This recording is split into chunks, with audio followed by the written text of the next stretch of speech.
అపోస్తలుడు పౌలు రోమీయులకు రాసిన పత్రిక. అపోస్తలుడు పౌలు రోమీయులకు రాసిన పత్రిక 6వ అధ్యాయం 23వ వచనం.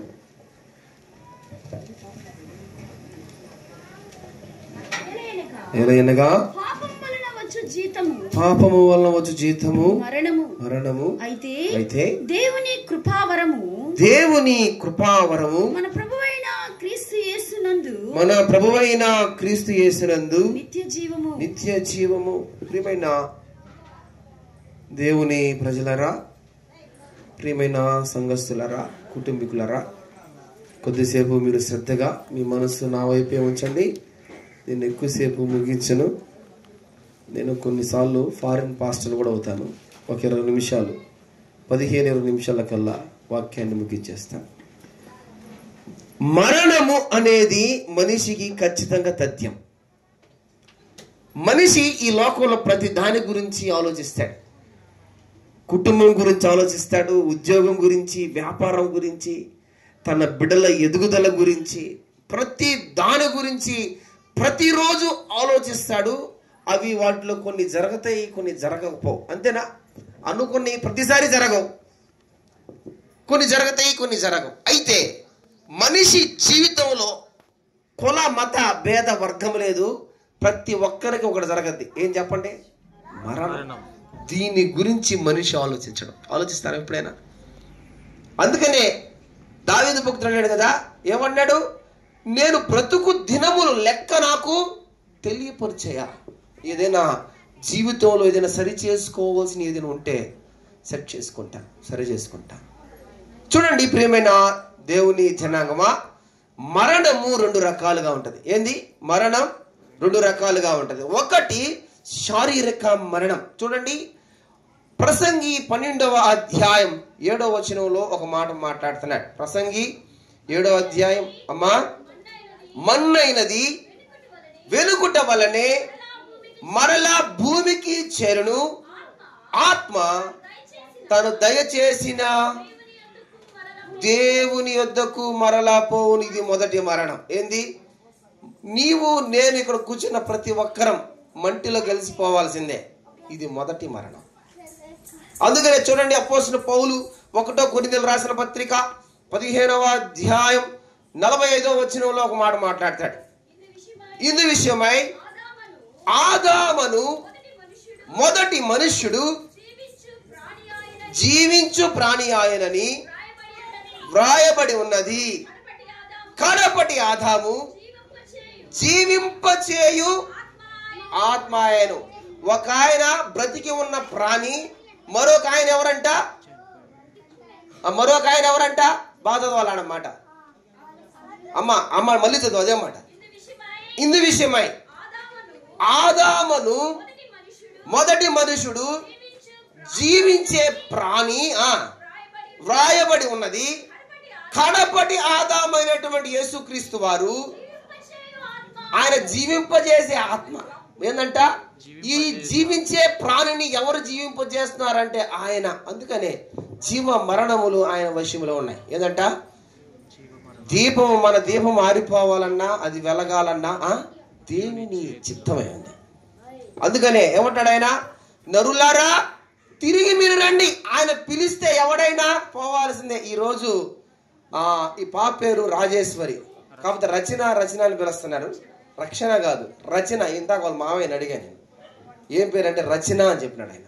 చూడండి, రచన ముందు వరుసలో ఉంది, తర్వాత వెనక మనం అంతే. మన చీటీ వచ్చినప్పుడల్లా వెళ్ళిపోవాల్సిందే ఖచ్చితంగా ఎవరైనా. ఇది మొదటి మరణం. అందుకనే ఒక భక్తుడు ఇలా రాస్తాడు, విజయము సాధించినట్టి వీరుడు సికేంద్రుడు, భుజబలమును గెలిచిన విధీరుడ అలెగ్జాండరు, ధ్వజములెత్తి పోరి గెలిచిన నిజమెప్పుడు ఆరు మన్నే కదయ్యా. ఏందంట? ధ్వజములెత్తి పోరి గెలిచిన నిజమెప్పుడు ఆరు. సికేంద్రుడు, గొప్ప గొప్ప శాస్త్రవేత్తలు, తత్వవేత్తలు అందరూ చచ్చిపోయినారు. ఈ భారతదేశాన్ని అంతటి జయించినటువంటి అలెగ్జాండర్ చచ్చిపోయినాడు. ఏమి తీసుకొని పోవాలి? మంచిదంచు ఒకని ముంచి సంచిలోన ఉంచిన మించిన బంగారము పెంచిన నీ దేహము ఎంచుము ఎన్నాళ్ళకుండునో మరణించగమన్నవును కదయ్య. ఖచ్చితంగా మనిషి మరణించవలసిందే. దీని గురించి ఆలోచించాల. అయితే ఇది ప్రతి భూమి మీద ఉన్న ప్రతి ఒక్కరికి జరిగే మరణం. ఈ మరణం రచన కూడా సంభవించింది. రేపు నీ దాకా తాగుద్ది, నా దాకా తాగుద్ది, అందరికి తాగేదే ఇది. అయితే రెండవ మరణం ఒకటి ఉంది, దీ మటుకు మనకు తాకూడదు. ఇదేందయ్యా, చచ్చిపోయినోడికి మరణం ఉందంటే ఉంది. అందుకనే చూడండి, ప్రకటన 21వ అధ్యాయం 8వ వచనంలో ఒక మాట మాట్లాడతాడు. ప్రకటన 21వ అధ్యాయం 8వ వచనం. అమ్మా, పిరికి వారును ఎవరంటమ్మా? అవిశ్వాసులను, అసహ్యులను, నరహంతకులను, వ్యభిచారులను, మాంత్రికులను, విగ్రహారాధికులను, అబద్ధికుల అందరినీ అగ్ని గంధకములతో మండు గుండములో పాల్గొందురు. ఇది రెండవ మరణము. జాగ్రత్త. మనం చాలా జాగ్రత్తగా జీవించవలసిన వారమే ఉన్నాం. ప్రియమైన దేవుని బిడ్డలారా, ఒక జాబితా రాసున్నాడు. పిరికివారు, విగ్రహారాధన చేసేవాళ్ళు, వ్యభిచారం చేసేవాళ్ళు, అబద్ధికులు, ఒక పట్టి ఉంది. ఈ పట్టి మన కళ్ళ ముందుకు మెదిలాడాల. అందుకనే చూడండి, ప్రకటన గ్రంథం 20వ అధ్యాయం 14 నుంచి 15 వరకు చదవండి. మరణమును, మృతుల లోకమును,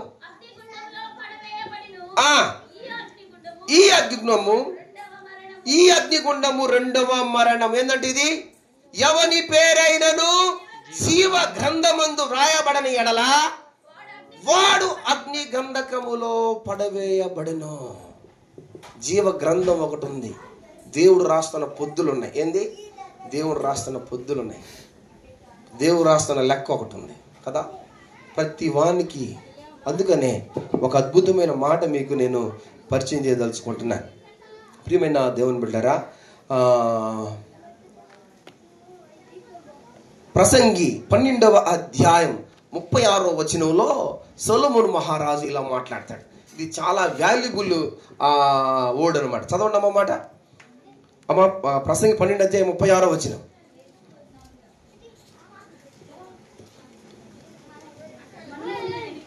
అది కాదమ్మా, దాంట్లో ఒక మాట రాయబడింది చూడండి.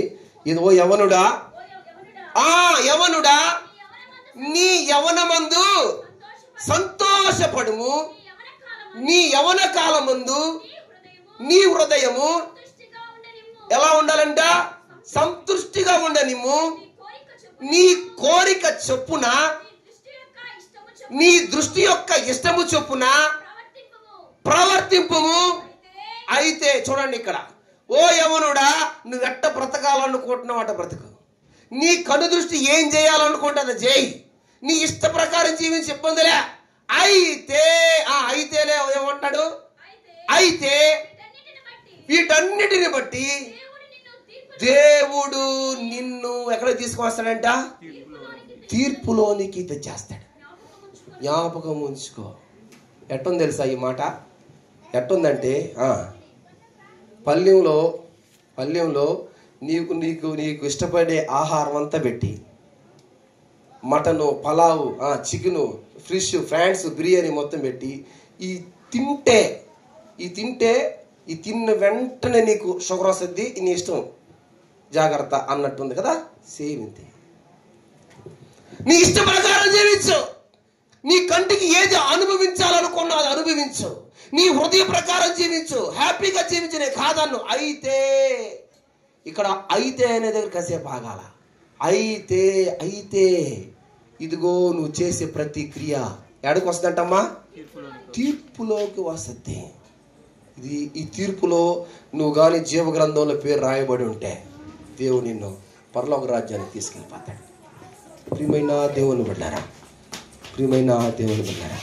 ఇదిగో బైబిల్ గ్రంథంలో ఒక మాట రాయబడింది. మరణించిన వారికి ఏమీ తెలియదు. ఏందంట? మరణించిన వారికి ఏమీ తెలీదు. మరి అక్కలు బాగా ఆలకించాల ఈ మాట, కొటేషన్లో కూడా. మరణించిన వాళ్ళకి ఏమీ తెలుసా?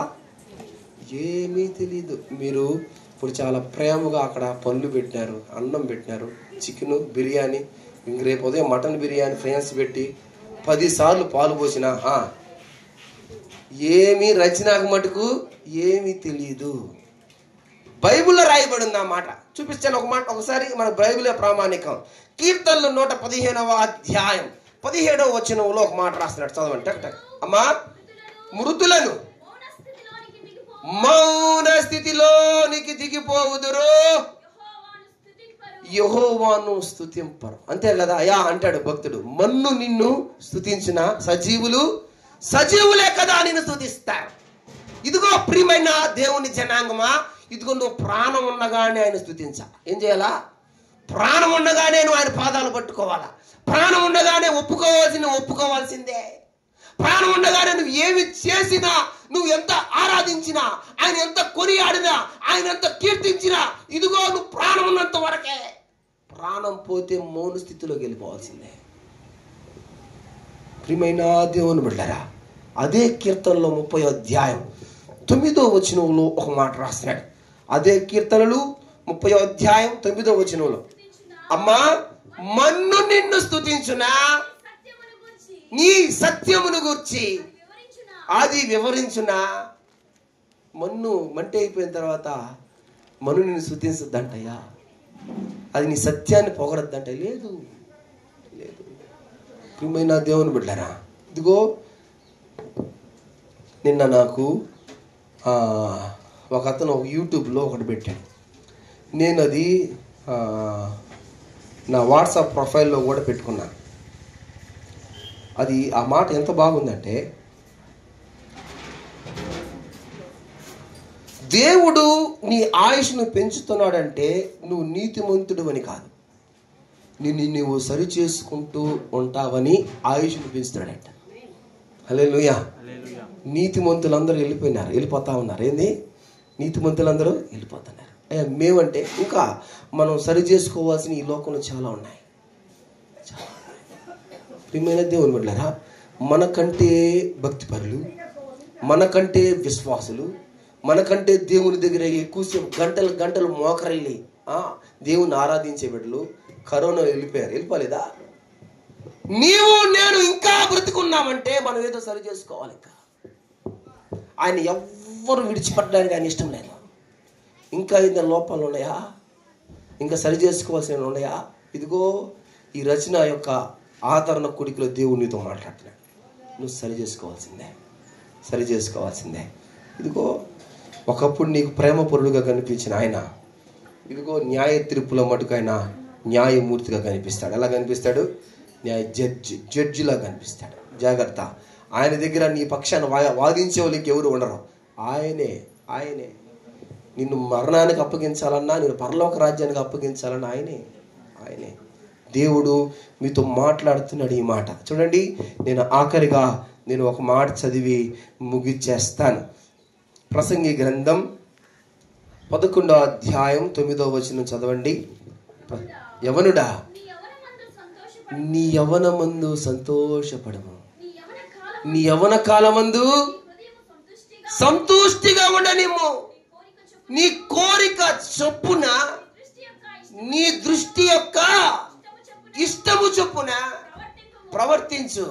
అయితే వీటన్నిటిని బట్టి దేవుడు నిన్ను తీర్పులోకి తెస్తాడు. జ్ఞాపకం. క్రియలు, మన క్రియలు ఆడకు వస్తాయంట, తీర్పులోకి వస్తాయంట. మన క్రియలు ఆడకు వస్తాయంట, తీర్పులోకి వస్తాయి. మనం చాలా జాగ్రత్తగా ఉండవలసిన వారమై ఉన్నాం. తక్కువగా మాట్లాడవలసిన వారమై ఉన్నాం. ఒక మాట రాయబడి ఉంది, యెహోవా నామాన్ని కూడా ఎట్టబడితే అట్లాగా ఉచ్చరించకూడదంట. నామమే. జాగ్రత్త. మన నోటిని అదుపులో పెట్టుకోవాలా, మన మైండ్ సెట్ని అదుపులో పెట్టుకోవాలి, మన ప్రవర్తన అదుపులో పెట్టుకోవాలా. ఇదిగో మనం కూడా, నాకు ఆ సమాధి చూసిన వెంటనే నాకు ఒకటి అనిపించింది కదా. ఆ సమాధి చూసి చాలా చక్కగా కట్టాడు సమాధి, అంత పాలిష్ అయితే. రేపు మనం కూడా, నేను కూడా ఈ భూమిలో పాతి పెట్టబడవలసిన వాడిని కదా. రేపు దేవుని దగ్గర న్యాయ తీర్పులో నేను కూడా ఇదిగో అయ్యా నేను నిర్దోషిగా నీ పని చేశాను, ఇదిగో నిస్వార్థంతో నీ పని చేశాను ఆయన చెప్పుకోవాల్సిన వాడే ఉన్నాను. ప్రతి ఒక్కరికి అది సంభవిస్తుంది. ప్రియమైన దేవుని బిడ్డలారా, ఈ లోకంలో దేవుడు నీకు ఇచ్చిన ఈ జీవితం అనే మహావరం, ఇది ఆయన కోసం ఉపయోగించుకోవాలా.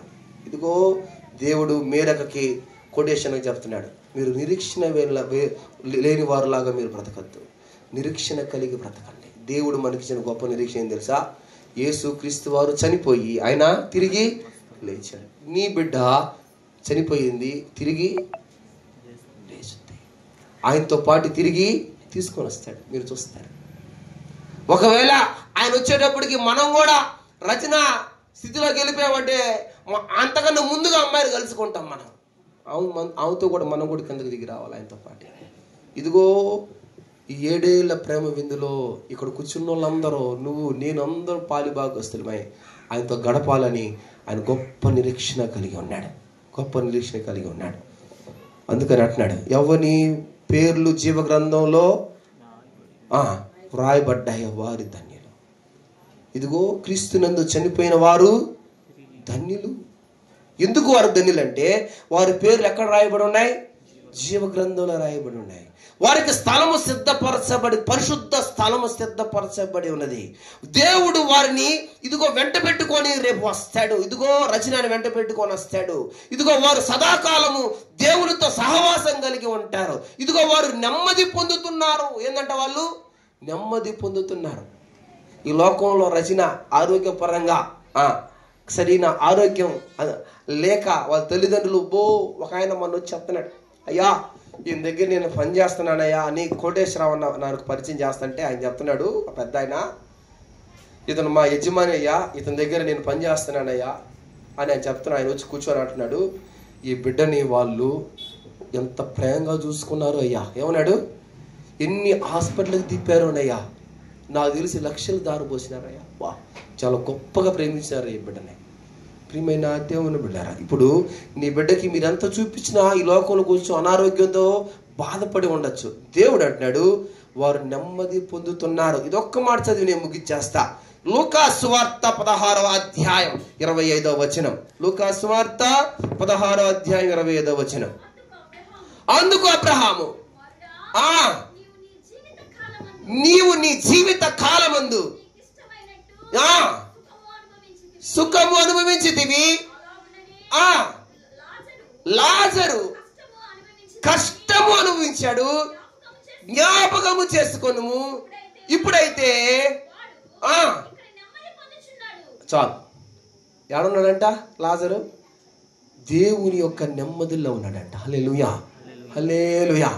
ఇదిగో మనందరము ఆయన యొక్క నెమ్మదిలో ఉండాలి.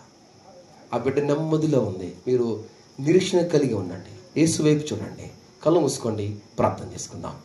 కళ్ళు మూసుకోండి, ప్రార్థన చేసుకుందాం.